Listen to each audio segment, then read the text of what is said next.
Hi, today is August 10th, 2026. Here are my poems for the day. The first one is poem number 1234 for the year, Immature Ejaculation. It's Monday, and here's mud in your eye. Actually, it's paint, which is better than some other things it could be.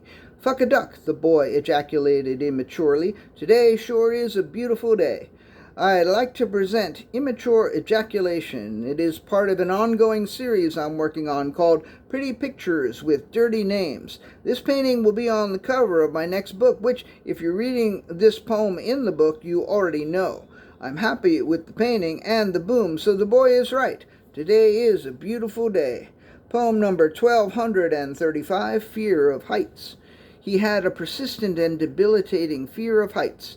Cambria Heights, Brooklyn Heights, Hamilton Heights, Prospect Heights, Washington, Morningside, Jackson Heights. He often had to change trains multiple times in order to avoid neighborhoods that he was far too afraid to enter. He knew it was a stupid phobia, but knowing his phobia was stupid didn't help him work it out. It just made him feel stupid. Poem number 1236, The Abject Poverty of the Potato. The potato lived in abject poverty, and it would get really pissed off if you asked about it. "Begorra, of course I'm poor," the potato would say in a thick Irish brogue. "Haven't you ever heard of the potato famine? I'm fecking starving, you cunt." Yes, the potato uses the C word, and I'm not trying to make excuses, but it's been really rough. It shouldn't be surprising that in addition to being financially bankrupt, the potato is morally compromised as well. Plus, the potato is new here. Where the potato is from, the C word is perfectly acceptable. If you're still judging the potato, maybe you should try living in abject poverty for a while. And if you keep voting for Republicans, maybe one day you will. Poem number 1237, The Obscene Wealth of the Other Potato. The obscenely wealthy potato was named Thurston Stuyvesant Howell III. Thurston for Thurston Moore, not Thurston Howell III. Stuyvesant for the high school, not for Peter Stuyvesant. And Howell III for Thurston Howell III, not for Howell the Ginsberg poem, which is spelled differently anyway. Thurston looked askance at the abjectly impoverished potato, who was so poor it couldn't even afford a name. In fact, you'd almost get the idea that Thurston was a son of a bitch, piece of shit, cock-sucking bastard.